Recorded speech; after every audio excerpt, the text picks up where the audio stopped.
Good morning বন্ধুরা, তোমাদের চা খাওয়া হলো? আমার আজকে অনেক সকালে পুজো হয়ে গেছে, চা খাওয়া হয়ে গেছে এবং মাছও আনা হয়ে গেছে। কি মাছ এনেছি দেখো, এই দেখো, এই যে সকাল সকাল গিয়ে কাতলা মাছ নিয়ে এসেছি, দেখেছো? একদম টাটকা কাতলা। এখন কটা বাজে জানো? ঘড়িতে 9:45। আর আজকে আমি অনেক সকালে উঠেছি, 5:30টার সময় উঠে সমস্ত ঘর বাড়ি কাজকর্ম সব কিছু সেরে আর বৃহস্পতিবার পুজোও দিয়ে নিয়েছি। এই দেখো আমার গোপুসোনার কিন্তু পুজো হয়ে গেছে, দেখো এই যে গোপুসোনার কিন্তু বিস্কুট খাওয়াও হয়ে গেছে আজকে। আর ওই ঘরে কিন্তু ঠাকুরকেও দেওয়া হয়ে গেছে, দিয়ে আমি বাজার করেও নিয়ে চলে এসেছি। কেন বলো তো? আজ কিন্তু আগে ঠাকুরটা দেখো পুজো দিই। দেখো সকাল সকাল কিন্তু আমার পুজোটাও দেওয়া হয়ে গেছে। পুজো দিয়ে আমি কিন্তু তাড়াতাড়ি করে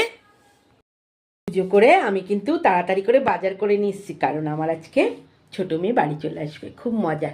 7 দিন ঘুরতে গেছে, বাড়ি নেই, বাড়িটা পুরো ফাঁকা ফাঁকা। 7 দিন ঘুরতে গেছে, দেখতে দেখতে হয়ে গেল বন্ধুরা। তাহলে বুঝতে পারছো দিন কীরমভাবে চলে যায়।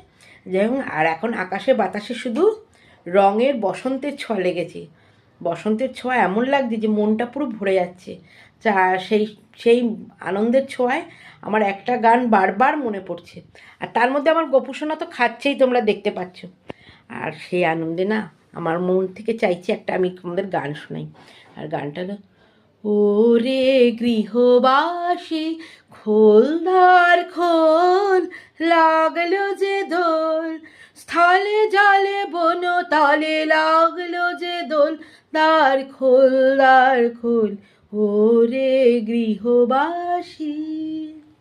আমার মনে হচ্ছে সব সময়, আর আমি আজকাল থেকে এই গানটা বারবার শুনবো। আমার এই গানটা শুনতে এত ভালো লাগে, আর নিজেরও আমার গায়ে এখন তো গলাটা নেই, কারণ গলা নষ্ট হয়ে গেছে, অনেক দিন গানের চর্চা হয় না। তবে অতটাও ভালো গান করি না আমি। যাই হোক বন্ধুরা, এখন আর বেশি কথা বলবো না, আমাকে এখন তাড়াতাড়ি করে রান্না করতে হবে আর জলখাবারটাও করতে হবে। ওরা খানিক বাদেই চলে আসবে। ঠিক আছে বন্ধুরা, আবার দেখা হবে পরের ব্লগে। টাটা।